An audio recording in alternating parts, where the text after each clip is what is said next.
Muito bem, pessoal, a partir deste vídeo, vamos estudar o regime jurídico dos servidores aqui do município de Caçapava do Sul. Pessoal, o regime jurídico dos servidores é o Estatuto dos Servidores, é onde estão os direitos que vocês que vão passar nesse concurso terão como servidores do município de Caçapava do Sul. Nós começamos, então, vendo no artigo 2º quem é servidor público para os efeitos desta lei, ou seja, quem é regido por este Estatuto dos Servidores. E é servidor público a pessoa legalmente investida em cargo público. O cargo público que pode ser efetivo ou em comissão. Cargo público efetivo é esse que tu vai conquistar passando no concurso público. E aí tu vai fazer um estágio probatório de 3 anos e vai adquirir estabilidade. O cargo em comissão é o famoso CC. É aquele que não faz concurso para ingressar, mas a qualquer momento pode ser mandado embora, pode ser exonerado, pois não possui estabilidade. Este Estatuto dos Servidores chama de servidor quem ocupa cargo público, tanto o cargo efetivo como o cargo em comissão. E o cargo público, esse cargo que tu vai ocupar passando no concurso, tem algumas características. Primeiro, ele é criado em lei. Somente por lei o município pode criar cargos, aumentar a quantidade de cargos ou extinguir cargos. Em número certo, porque a lei diz a quantidade de cargos que existe, com denominação própria, cada cargo tem uma nomenclatura, como esse para o qual tu te inscreveu. Remunerado, pago pelos cofres municipais, e é um conjunto de atribuições e responsabilidades que tu assume. É isso que é o cargo público, é aquele espaço na administração pública que está te esperando. Como a gente viu no esquema anterior, o cargo pode ser efetivo ou em comissão. Bom, e a investidura em cargo público, quando for efetivo ou quando for do magistério, que também é um cargo efetivo, depende de concurso público. A diferença é que no magistério o concurso vai ser de provas e títulos, enquanto que para outros cargos da prefeitura pode ser só de provas ou provas e títulos. Já o cargo em comissão não faz concurso para ingressar, mas a qualquer momento pode ser mandado embora, pode ser exonerado. O servidor concursado pode ser designado para uma função de direção, chefia ou assessoramento. Se isso acontecer, esse concursado, além do valor do seu cargo, recebe um valor da função de chefia. Por exemplo, vamos imaginar que tem um servidor concursado que tem um vencimento de R$3.000 e ele foi designado chefe de um setor. E aí ele recebe, então, SFG de R$2.000. Esse servidor está ganhando R$5.000 por mês. Os 3.000 do seu cargo efetivo, mais os 2.000 da função gratificada. É isso que é a função gratificada, que é privativa de ocupante de cargo efetivo. Somente um servidor concursado poderá assumir uma função gratificada. Bom, nós temos no título 2 as regras sobre provimento e vacância de cargos. O que é isso? Provimento é a forma de entrar num cargo. Então, tu passa no concurso, tu vai ser nomeado, tu vai assumir um cargo. Isso é a forma de provimento. Depois nós vamos ver as formas de vacância. A vacância é o contrário do provimento. O provimento é quando tu entra no cargo. A vacância é quando tu está no cargo e deixa ele, sai do cargo. A saída do cargo deixará o cargo vago, por isso a palavra vacância. Então, provimento, tu entra no cargo, vacância, tu sai do cargo. Bom, nós temos que a investidura em cargo público ocorre com a posse. É no momento da posse que tu é investido no cargo. Então, passei em concurso em primeiro lugar, já sou servidor? Ainda não, porque eu tenho que aguardar a minha nomeação. Muito bem, fui nomeado, me chamaram para assumir o cargo, já sou servidor? Ainda não, porque eu tenho que tomar posse. O que é a posse? A posse é o momento que eu que passei no concurso vou dizer que eu quero assumir esse cargo para o qual eu passei no concurso. É isso. Não só eu quero, como eu posso, porque é aqui na posse que vocês vão levar a documentação comprovando que vocês atendem os requisitos do edital. Se o cargo é de nível médio, vocês vão levar o certificado de conclusão do nível médio. Se é um cargo de nível superior, vocês vão levar o diploma lá da graduação. É isso. A posse é o momento que o candidato aceita o cargo e demonstra que preenche os requisitos para assumir. Nesse momento que o servidor toma posse, ele está investido no cargo, ele se tornou servidor. E aí, depois de tomar posse, tem um prazo ainda para efetivamente começar a trabalhar, que é o exercício. Bom, vocês vão passar no concurso, vão ser nomeados, vão comparecer para assumir o cargo, vão tomar posse e vão depois começar a trabalhar. É isso. Esse é o caminho normal de ingresso em cargos públicos. Na posse, vocês vão demonstrar que preenchem alguns requisitos. O parágrafo 1º traz esses requisitos e a banca adora perguntar em prova quais são os requisitos. Só um detalhe, uma informação. Sobre a investidura ainda, eu destaquei que a investidura ocorre com a posse. A banca, na hora da prova, faz pegadinha, dizendo que a investidura ocorre com a nomeação, e aí está errado. Ou se ela afirmar que a investidura ocorre com o exercício, também está errado, porque a gente sabe que a investidura ocorre com a posse. Cuidado com isso na hora da prova. Sobre requisitos básicos, então, tem que ser brasileiro, seja nato ou naturalizado, ou até estrangeiro na forma da lei. Então percebam, se a banca afirmar é um requisito básico ser brasileiro nato, se ela falar somente isso, está errado. Porque pode ser nato, pode ser naturalizado ou estrangeiro nos casos que a lei permite. Então, é incorreto afirmar que somente o brasileiro nato poderia ocupar o cargo, porque o naturalizado e até o estrangeiro podem ocupar cargos no município. A idade mínima é de 18 anos, tem que estar quitte com as obrigações militares e eleitorais. No caso dos homens, a questão militar, comprovar que compareceu e cumpriu o serviço militar obrigatório. E no caso das mulheres e homens, também a questão eleitoral. Uma certidão da Justiça Eleitoral, já que o voto é obrigatório no Brasil, tu tem que ir lá votar, e se tu não vai votar, tu tem que justificar. Gozar dos direitos políticos, não pode estar sem os direitos políticos, e tem alguns casos que a pessoa pode ficar com os direitos políticos suspensos, como numa condenação por improbidade administrativa, por exemplo. Tem que estar boa saúde física e mental, vocês vão passar por uma perícia para assumir o cargo e vão comprovar, vão fazer alguns exames, comprovar que estão em condições de saúde para ocupar o cargo. Deve comprovar que não exerce outro cargo, exceto naqueles casos que é possível acumular, porque, em regra, não pode acumular cargos públicos. Tem algumas exceções, nós vamos ver ainda hoje na aula quais são essas exceções, quais são as situações que vocês poderão acumular cargos. E também atender outras condições prescritas em lei. Cada cargo pode ter, além desses requisitos, outros requisitos específicos, como formação em alguma área, como carteira de habilitação, como registro no conselho, por exemplo. E as pessoas com deficiência vão ter também vagas reservadas. O artigo 8º traz as formas de provimento. Isso é muito cobrado em provas e a banca vai tentar confundir vocês misturando essas formas de provimento com as formas de vacância. Eu já falei para vocês, no provimento vocês vão entrar no cargo, na vacância vocês vão sair do cargo. Então um é o contrário do outro. Bom, mesmo sendo um contrário do outro, nós vamos perceber que tem duas formas que são ao mesmo tempo provimento e vacância. Por que isso acontece? Tanto na recondução como na readaptação, o servidor está num cargo e vai para outro. Quando ele está num cargo, sai de um cargo para entrar no outro, a gente tem vacância num cargo e provimento no outro. Por isso, a recondução e a readaptação são ao mesmo tempo provimento e vacância. Fora elas, tem casos que são somente provimento, tem casos que são somente vacância. Geralmente é esses outros que vão aparecer na prova. Outras formas de provimento. Nomeação, você vai passar no concurso e vai assumir o cargo, essa é a forma normal de entrar. Reversão, reintegração e aproveitamento, a gente vai ver como que funcionam, são situações de alguém que já é servidor ou já foi servidor e volta para um cargo. E o contrário é a vacância, que é quando a pessoa deixa o cargo. Aí tem a exoneração e demissão, eu vou explicar para vocês a diferença.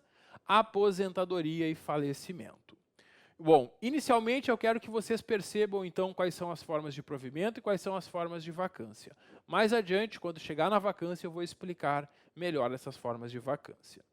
Concurso público. O concurso público pode ser só de provas ou provas e títulos. Quando o concurso tem títulos, além da pontuação da prova, vocês vão levar uma documentação que pode dar pontuação para vocês, caso vocês tenham o que o edital pede como títulos, que podem ser cursos, graduações, pós-graduações e tudo mais.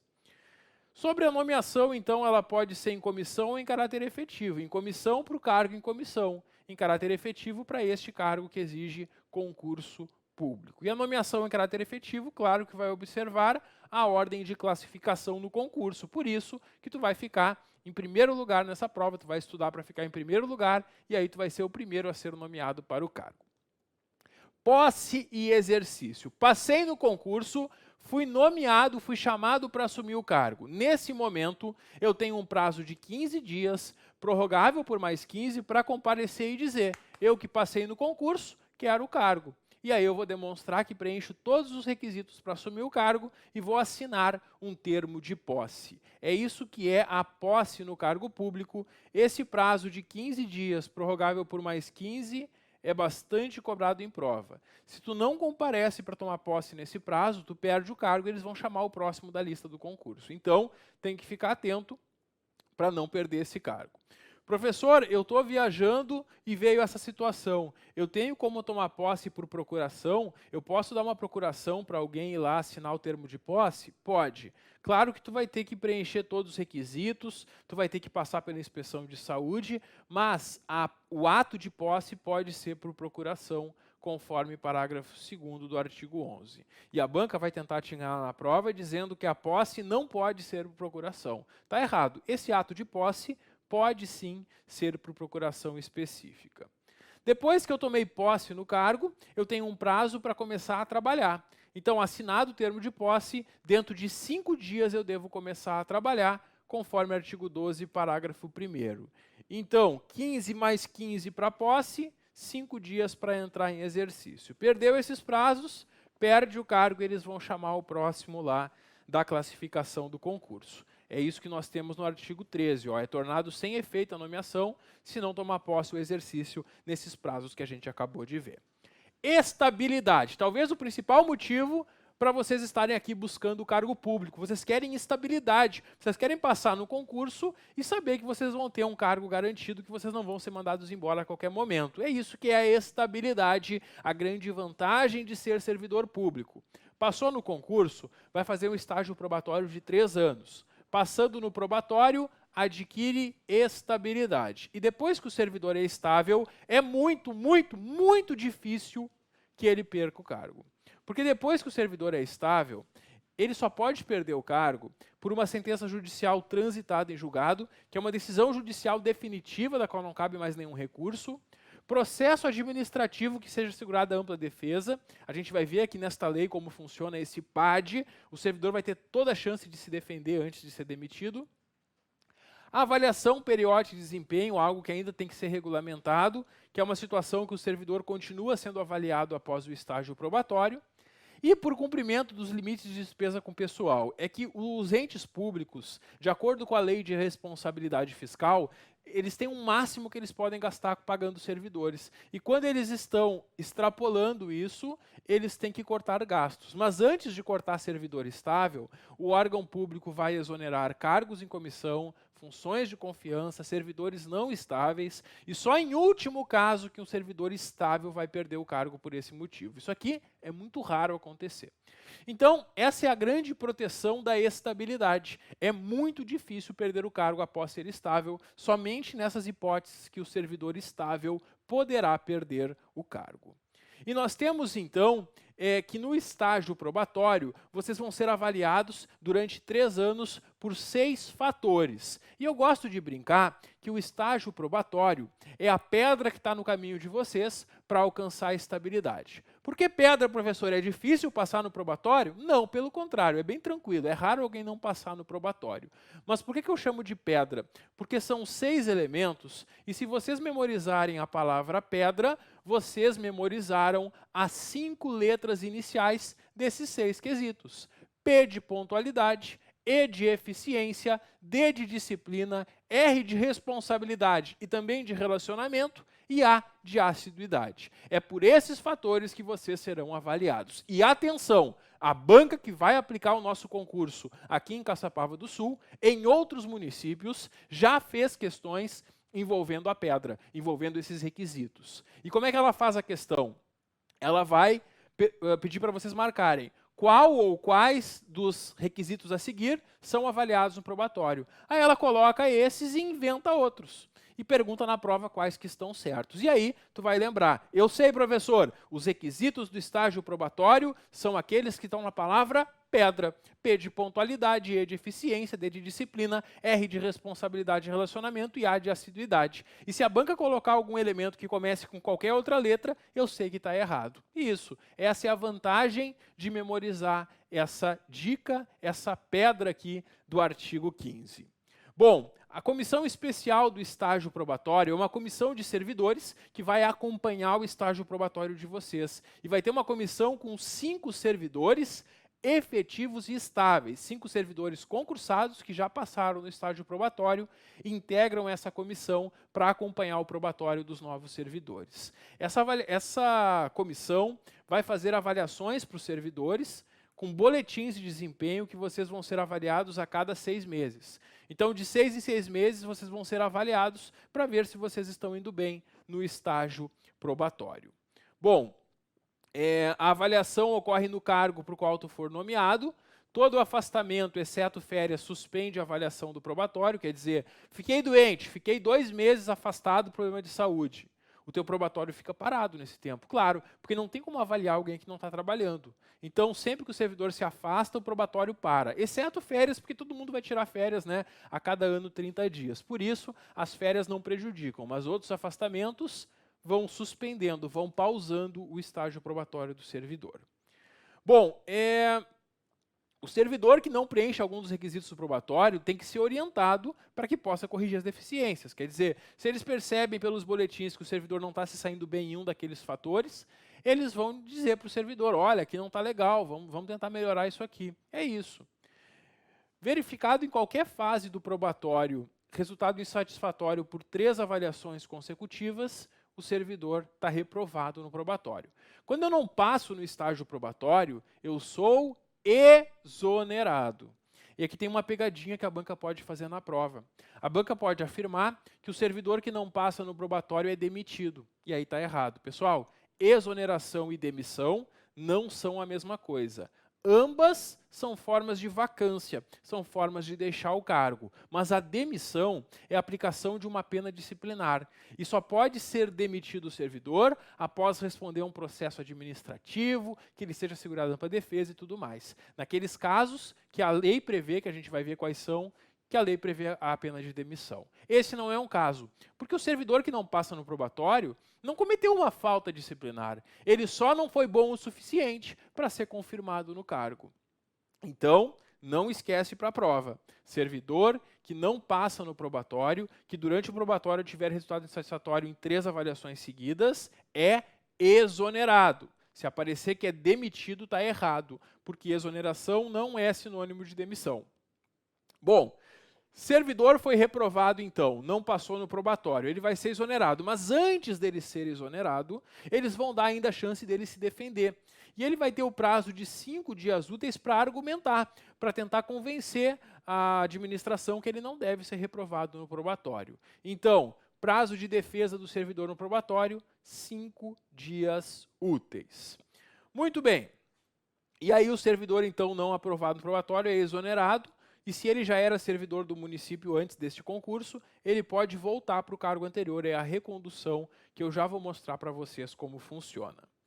Bom, o estagiário aqui significa o servidor em estágio probatório, certo? Não é aquele estagiário que está estudando, não. O estagiário, que é o servidor em estágio probatório, quando convocado, deve participar de todo e qualquer curso específico referente ao seu cargo. E caso o estagiário, o servidor em estágio probatório, cometa uma falta disciplinar, ele vai ter a responsabilidade apurada através de sindicância ou processo administrativo disciplinar, o famoso PAD, independente da continuação do probatório. Então, se o servidor em estágio probatório comete uma falta disciplinar, ele continua trabalhando e sendo avaliado. E se no processo administrativo perceberem que a falta é grave, ele pode até ser demitido. Mas o fato de ser acusado de uma falta não acarreta a reprovação dele no probatório ainda. Muito bem. E agora nós temos, então, as formas de provimento. A gente já conversou sobre a primeira delas, que é a nomeação. Vocês vão passar no concurso, são nomeados, vão tomar posse e entrar em exercício. Essa é a forma normal de ingressar. Depois que vocês ingressaram, é possível que vocês mudem ou voltem para o cargo pelas outras formas de provimento que nós vamos estudar a partir de agora, começando com a recondução. O que é a recondução? Eu estou num cargo A, fui para um cargo B e por algum motivo eu volto para o meu cargo anterior, para o cargo A. Isso é a recondução, eu volto para o cargo onde eu já estive. Mas eu volto por dois motivos. Ou porque eu não passei no probatório do outro cargo, ou porque eu fui para um outro cargo e o anterior ocupante foi reintegrado. Nesses dois casos, eu posso voltar para o cargo que eu ocupava antes. Esse primeiro caso, por exemplo, imagina só, eu sou servidor concursado estável aqui no município de Caçapava do Sul, num cargo de nível médio. E aí saiu o concurso e eu faço um concurso para um cargo melhor, um cargo de nível superior, correspondente à minha graduação. Eu passo no concurso. Eu era estável no cargo A, entro no cargo B e vou começar um novo probatório. Se eu não passar no probatório, eu posso voltar para o cargo anterior. Isso é a recondução. Isso porque eu vim de outro cargo aqui no município. Agora, se eu não era servidor antes e não passo no probatório, como a gente viu antes, eu vou ser exonerado. Então, a recondução é uma vantagem para o servidor, porque se ele já é estável num cargo, vai para outro e não passa no probatório, pode voltar para o cargo anterior. Ou ainda, na reintegração anterior ocupante. O servidor foi para outro cargo e o anterior ocupante daquele cargo foi reintegrado. A reintegração é quando o servidor é demitido injustamente e ganha o direito de voltar para o cargo. Eu já vou mostrar para vocês. E sempre que um servidor é reintegrado, ele vai voltar para o cargo e quem estiver lá vai sair. Se eu estou no cargo dele e eu vim de outro cargo, eu posso voltar para o meu cargo anterior pela recondução. Então é isso que nós temos na recondução. Outra coisa é a readaptação. Na readaptação, eu estou num cargo A, mas por um problema de saúde, eu não tenho mais condições de trabalhar nesse cargo. Mas eu não estou inválido. Tem outras coisas que eu consigo fazer. Eu só não consigo fazer o trabalho que eu habitualmente fazia. Nesse caso, eu posso ser colocado em outro cargo B, compatível com o meu estado de saúde. Percebam, eu vou sair do cargo A, gerando vacância nele, e vou entrar num cargo B, gerando provimento. Por isso, a readaptação, assim como a recondução, são aquelas duas hipóteses que a gente viu, que são ao mesmo tempo provimento e vacância, porque eu saio de um cargo e entro em outro. A readaptação decorre de uma limitação na capacidade física ou mental. E aí, nesse caso, eles procuram um outro cargo compatível com atribuições e com a saúde do servidor para ele continuar trabalhando. Jamais vai acarretar redução da remuneração, é assegurada a irredutibilidade. Então, mesmo que eu vá para um cargo que a remuneração é menor, eu continuo ganhando a mesma remuneração quando eu sou readaptado. E aí, quando a prefeitura acha o cargo para readaptar o servidor, ele é colocado num período experimental. Por 90 dias ele fica em período experimental fazendo um teste nesse novo cargo. E se ele realmente se adaptar, aí faz a readaptação. Reversão é outra forma de provimento que está ligada ao servidor aposentado por invalidez. A reversão é o retorno do aposentado. Mas por que o aposentado vai voltar à atividade? O servidor aposentado por invalidez pode recuperar a saúde. E se ele recupera a saúde após ter sido aposentado por invalidez, ele vai voltar para o mesmo cargo que ele ocupava. É isso que nós temos no artigo 27, ó. A reversão é o retorno do aposentado por invalidez, quando verificado em processo que não subsistem, que não existem mais os motivos que determinaram a sua aposentadoria. E aí ele volta, então, à atividade. É isso que é a reversão, retorno do aposentado. Bom, não pode reverter o servidor aposentado que na reversão já tiver completado a idade para aposentadoria compulsória. Como assim? A compulsória, hoje, na prática, é aos 75 anos. Então, se o servidor lá que está aposentado completa 75 anos, ele não volta mais, mesmo que ele recupere a saúde. E a outra forma de provimento que nós temos aqui é a reintegração. O que é reintegração? Retorno do demitido. O servidor que foi injustamente demitido pode entrar com um processo judicial. E se ele ganhar na justiça o direito de voltar para o cargo, o Poder Judiciário vai determinar que o município reintegre o servidor.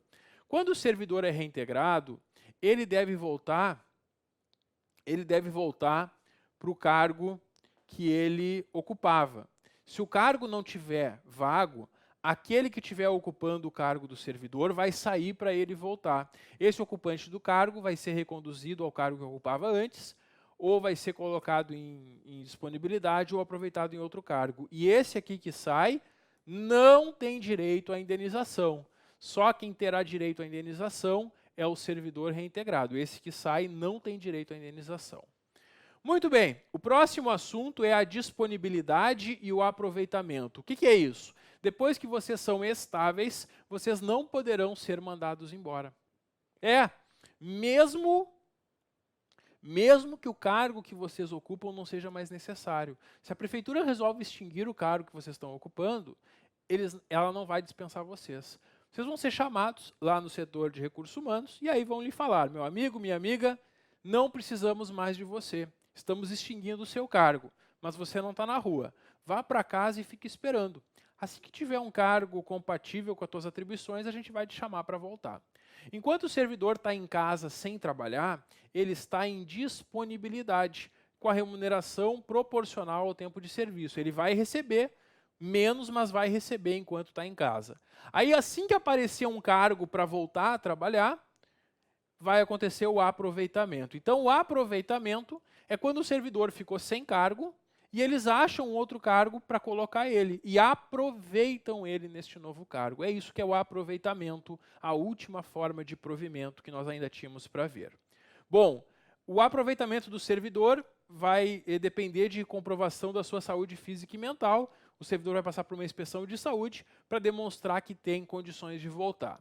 Se o servidor tiver com incapacidade definitiva para o trabalho, ele vai ser aposentado por invalidez. Se ele puder voltar, ele deve reassumir o cargo. Professor, e quando tem mais de um servidor em disponibilidade e aparece só um cargo, quem é que volta primeiro? O parágrafo 2º responde essa pergunta. No aproveitamento, tem preferência o que está mais tempo em disponibilidade. Se tiver mais de um servidor ao mesmo tempo em disponibilidade e só uma vaga, volta primeiro o que tiver mais tempo de serviço público municipal. Então, esses são os critérios de preferência para o aproveitamento. Primeiro, quem está mais tempo sem trabalhar em disponibilidade. Segundo, quem tem mais tempo de serviço público municipal. Bom, se o servidor chamado para o aproveitamento não retorna, é tornado sem efeito o aproveitamento e cassada a disponibilidade. O servidor não pode se negar a voltar. Está em disponibilidade, apareceu um cargo, foi chamado, tem que voltar. Se recusar, perde o cargo e perde a disponibilidade. Salvo, é claro, por motivo de saúde, né? Salvo motivo de saúde. Então, quando é chamado para voltar por aproveitamento, dentro do primeiro dia útil deve voltar a trabalhar. Se não, está sujeito a perder o cargo e a disponibilidade. Então, pessoal, aqui nós temos um resumo das formas de provimento. Nós vimos todas elas, né? E aqui em uma frase curta, não é uma palavra só, mas é uma frase pequena, eu resumi para vocês nesse quadro o que significa cada uma dessas formas de provimento, já que na hora da prova a banca pode trazer uma delas e perguntar que forma de provimento é essa. Com este quadro vocês vão conseguir revisar e lembrar na hora da prova. Pessoal, nós vimos como entrar num cargo. Vamos ver como é que se sai de um cargo agora? A vacância é o contrário do provimento. E a vacância pode ocorrer por exoneração ou demissão. Já expliquei para vocês, exoneração é uma saída normal do cargo, a demissão é a aplicação de uma pena disciplinar. Readaptação e recondução nós já vimos, que são situações que são ao mesmo tempo provimento e vacância. E tem mais duas formas de vacância, aposentadoria e falecimento. Quando eu completo o tempo para me aposentar e peço a minha aposentadoria, eu deixo o cargo. E alguém vai poder entrar no meu lugar. E eu fico só recebendo a aposentadoria. É uma forma de vacância. Quando o servidor falece também, o cargo que ele ocupava vai ficar vago. Bom, e a exoneração? Como é que funciona a exoneração? Ela pode ser a pedido ou de ofício. Quando eu não quero mais trabalhar, se eu cansei de servidor, não quero mais, eu vou lá pedir demissão ou exoneração? Exoneração. Não se pede demissão, porque a demissão é pena disciplinar. Então, eu não quero mais trabalhar, eu peço para sair, eu peço exoneração, não demissão. Também existe exoneração de ofício. Exoneração de ofício é quando a prefeitura ou a Câmara de Vereadores exonera os seus servidores. O cargo em comissão, como ele não tem estabilidade, a qualquer momento ele pode ser exonerado, pode ser mandado embora. E o servidor não estável que não passar no probatório também vai ser exonerado, como a gente viu ali no artigo 15. Então é isso, pessoal. Essas são as formas de vacância. Então já concluímos aqui o provimento e a vacância. No próximo vídeo eu volto para a gente avançar para o título 3 já aqui do regime jurídico, para vermos as situações de substituição, relotação e exercício de função gratificada. Dá um clique que eu já volto. Até logo!